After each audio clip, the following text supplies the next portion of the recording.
Selamat pagi puan, saya Sarul Logan dari kelas DEE 2A. Nombor matrik saya adalah NDEE 19F 2019.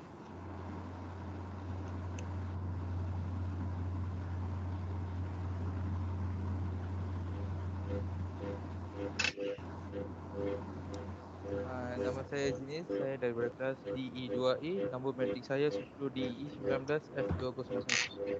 Dan Nama saya Oliver Joraj dari kelas DE2A, nombor matrik 10 DE 2011. Nama saya Sadini, anak perempuan Jaya nombor kad matrik 10 DE 19F 2018. Nama saya Nur Fatira daripada kelas DEP 2A, nombor matrik 10 DEP 19F 2002. Okey, pembentangan kami pada pagi ini adalah tentang, sebelum tu saya share slide kita dulu nah. Minta maaf puan. Okay, ini adalah slide kita. Okey, pembentangan kami pada pagi ini adalah dibagikan dalam empat, iaitu etika pada prakolonial, etika peradaban pasca kolonial, etika dalam peradaban di era kolonial, dan etika dan peradaban dalam era milenial.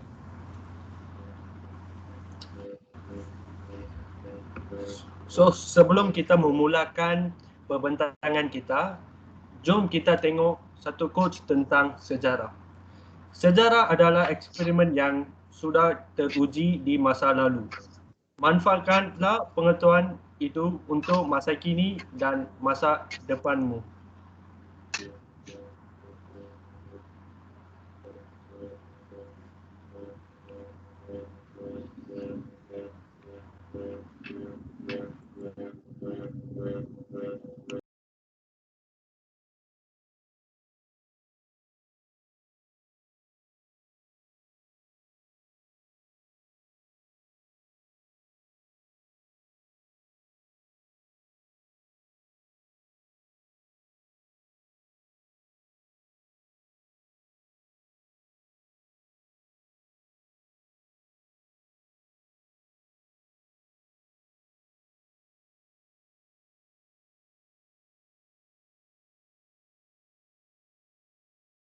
so untuk pengenalan, etika dan peradaban amat penting dalam masyarakat dan titik beratkan dalam kehidupan kita seharian.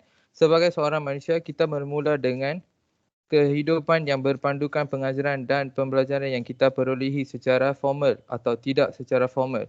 Malahan, kita membina kehidupan diri kita berdasarkan pengalaman yang dapat kita ambil iktibar dalam hidup kita seharian.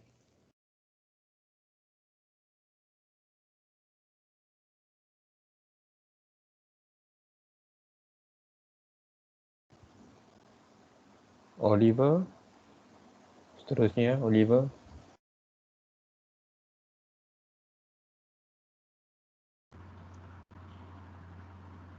Okey, etika dan peradaban prakolonial.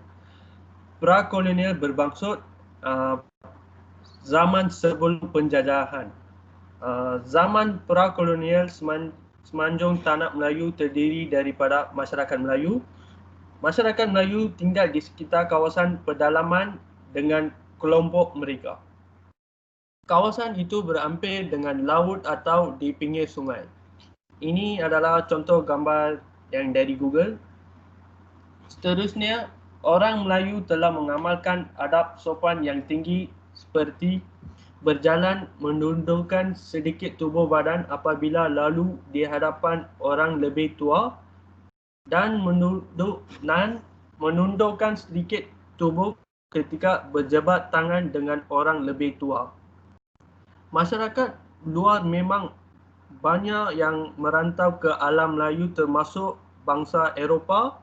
Mereka terlibat secara aktif sebagai pedagang kecil-kecilan. Barang dagangan seperti hamba, candu dan senjata api yang diniagakan. Ini adalah contoh gambar dari Google. Kebanyakan barang dagangan ini boleh mendatangkan kerosakan dan kemudaratan pada adab. Etika terbentuk dalam kalangan masyarakat Melayu melalui tingkah laku serta urusan kehidupan seharian sama ada formal atau tidak formal sebagai adab. Adab, resam dan istiadat orang Melayu. Terima kasih. Seterusnya, Sarwalogan akan membentangkan.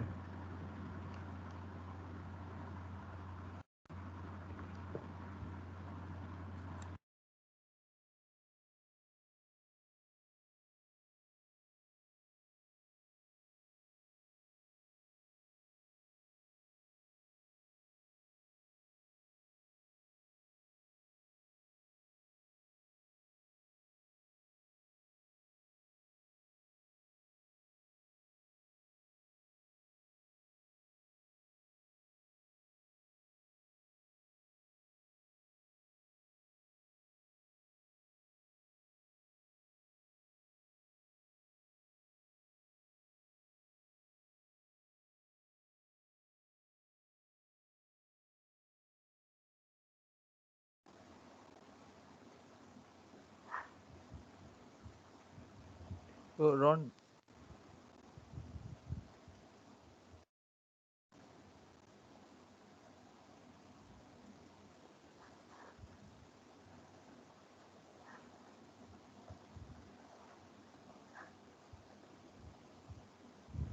Minta maaf Puan, lupa on mic. Aduh. Minta maaf Puan, minta maaf. Okey. Saya terima kasih kepada Oliver Jiwaraj.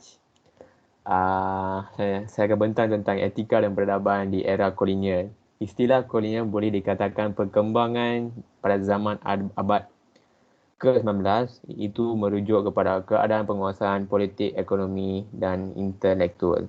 Secara amanya merupakan pembentukan sebuah koloni oleh kuasa kolonial yang lebih kuat, iaitu bentuk penjajahan yang menguasai dan mengambil kesempatan terhadap sesebuah kerajaan. Seterusnya, jenis akan sambung. Ronald J. Harvard menyatakan bahawa kolonialisme adalah satu bentuk penguasaan iaitu kawalan ke atas wilayah atau tingkah laku kumpulan lain. Michael Adams dalam penulisannya mengenai imperialisme dan kolonialisme pula membahasakan kolonialisme sebagai proses pertapakan dan perkembangan penguasaan yang memberikan kesan terhadap masyarakat dan budaya tempatan. Kolonialisme menggambarkan hubungan yang tidak seimbang di antara kuasa kolonial dengan tanah jajahan dan selalunya antara penjajah dan orang-orang tempatan. Dasar-dasar British sepanjang perang juga menjaga hubungan yang baik dengan raja-raja Melayu.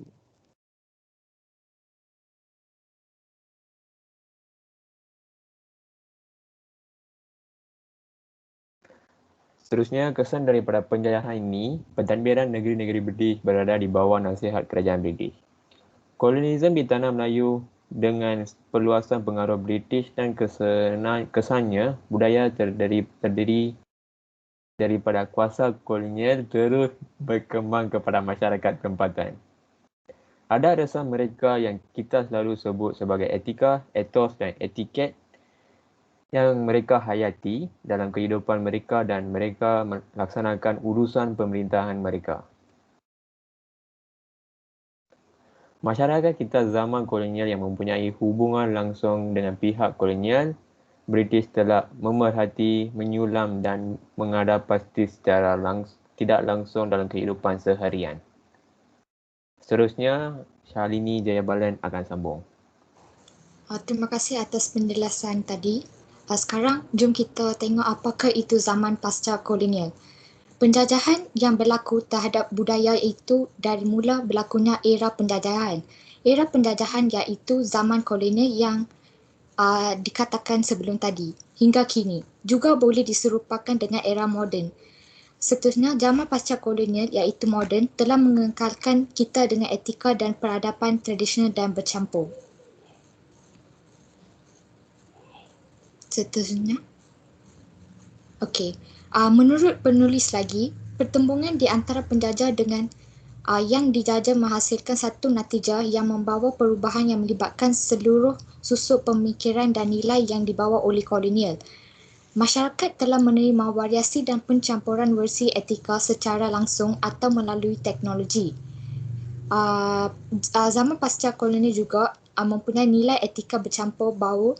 Ini wujud dalam persekitaran formal dan tidak formal kehidupan kita. Konsep peradaban dalam pasca kolonial iaitu mempunyai tiga, iaitu materialism. Materialism iaitu fahaman falsafah. Yang kedua positivism, iaitu positif, dikatakan juga ilmiah dan suatu aliran filsafat yang menyatakan ilmu alam atau sumber pengetahuan.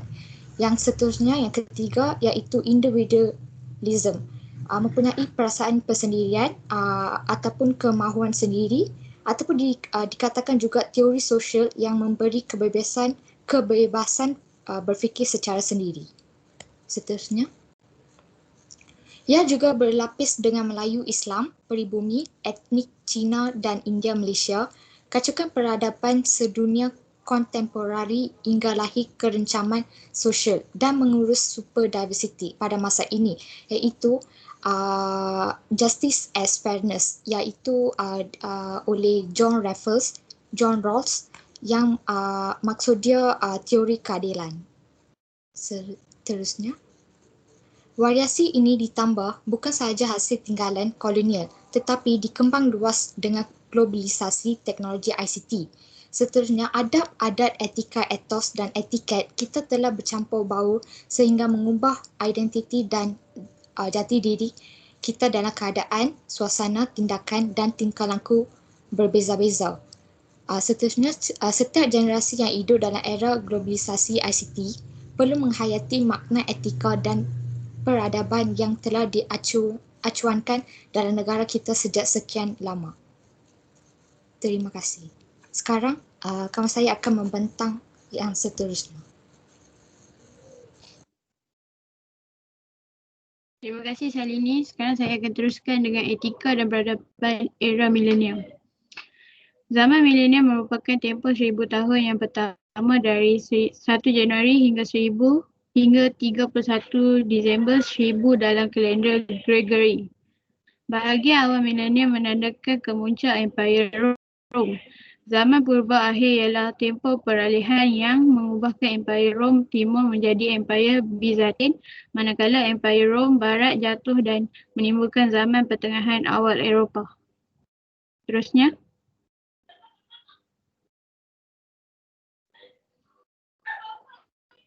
agama Kristian dan Islam masing-masing bangkit untuk berkuasa pada abad ke-4 dan ke-7.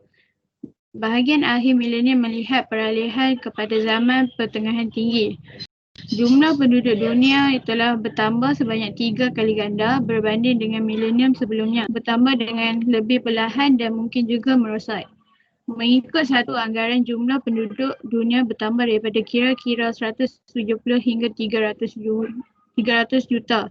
Tetapi terdapat juga anggaran-anggaran yang berlainan dengan sesetengah anggaran yang menganggap bahawa jumlah penduduk dunia dikurangkan daripada 400 juta orang sehingga 250 orang.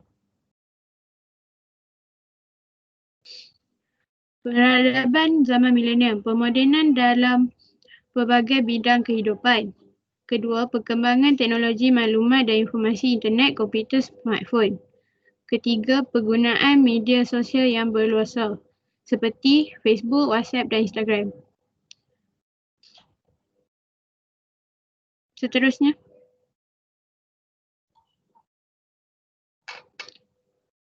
zaman milenium membawa pengaruh yang besar dalam pelbagai aspek kehidupan merentasi bidang politik, ekonomi, sosial, budaya, termasuklah perkembangan bidang ilmu dan pemikiran. Perkembangan peradaban era milenium ini turut menjadi penyumbang kepada pembentukan peradaban majmuk di Malaysia. Terima kasih.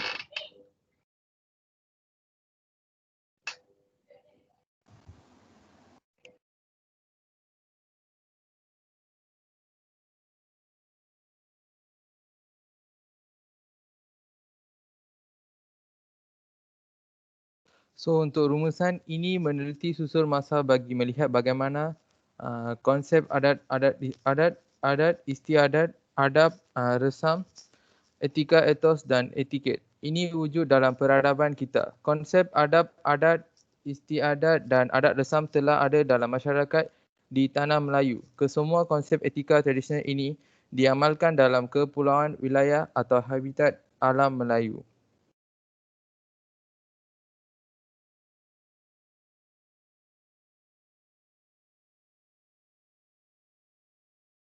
Itu saja daripada kita, Puan. Terima kasih, Puan. Terima kasih Puan. Terima kasih Puan. Terima kasih Puan. Terima kasih Puan. Okey.